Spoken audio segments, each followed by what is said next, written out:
Hi there. Right. So, you could argue this is not in good taste. Um, Bear in mind that there's a couple of Jewish people that have been horribly attacked, stabbed, and I don't think they're fighting for their lives anymore. And with some serious best wishes to them, I hope you fully recover. It must be quite unpleasant being Jewish in Britain at the moment. You must not feel safe. Funny that. Neither do I.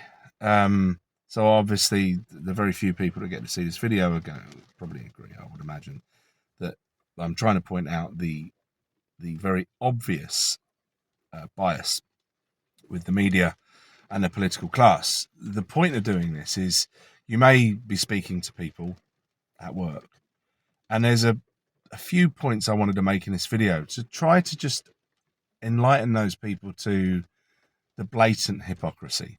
Again, I try not to be distasteful here. Those people, probably very nice people, did not deserve what happened to them.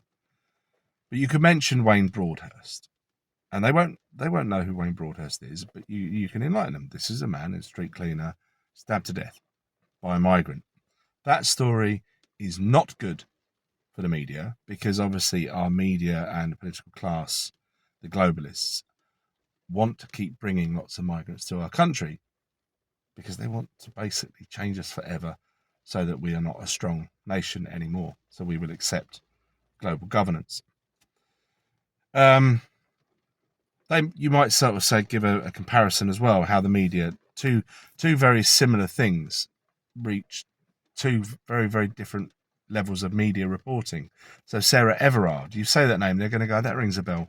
She was the lady who was murdered by the cop, right? So she was murdered by an Englishman, and the media went haywire on this one. You know, the candlelit vigils as well. I mean, it was just, that was the story. This is the game they play. Yet, not too long before that, a lady called Lorraine Cox was murdered. Zero, nothing, that people will not know who Lorraine Cox is. It's because she was murdered by a migrant called Azam above a kebab shop in Exeter. And he didn't just kill her, he chopped her up. Sick, right? So there's these, and if you point these out, people are going to go, yeah, actually, that is strange, isn't it? Why one attack is more important than another one. And you've got to look at who's the victims and who are the perpetrators. We cannot have the masses in this country knowing that they are in danger. We must have everyone feeling extremely sorry for Jewish people. Anti-Semitism, bad. Agreed. So then also, this is where you know, the tinfoil hat comes out a little bit, and you start looking at what's Israel actually up to. I don't remember them declaring war on Lebanon, yet they certainly are acting like it. I saw a video earlier of an entire Lebanese village just getting dynamited, like blown to smithereens. For what? What did they do?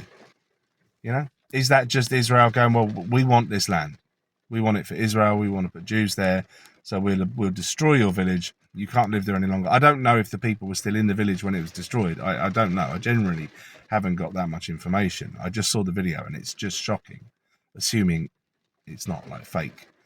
And then I'm gonna go there. I don't think that October the 7th was a genuine atrocity carried out by evil people, but I don't believe that the government of Israel didn't know it was going to happen.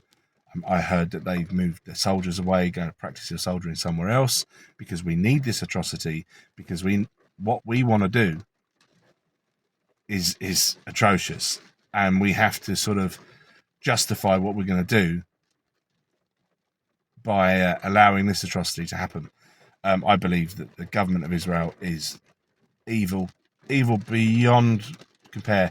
And I genuinely, after the October 7th, you know, I was the one that was sort of arguing with liberals, you know, that were saying, oh, you know, like obviously river to the sea, you know, free Gaza, etc., trying to sort of be the voice of reason, saying, yeah, but they do still have hostages. What they did was absolutely atrocious.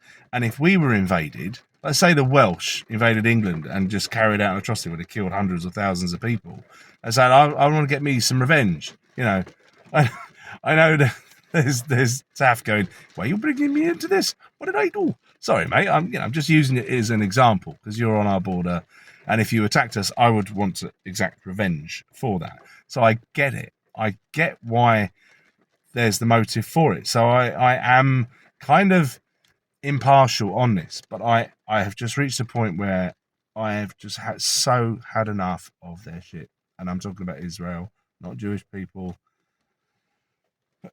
And this latest one, so I just say that, try to just nudge people along and say, look, do you see the blatant hypocrisy? Do you see how the media manipulates you with one story whilst completely burying this other story that's not convenient for the narrative? That's it. Anyway, all 70 people to get to watch this one. I hope you have a good day. See you then. Bye bye.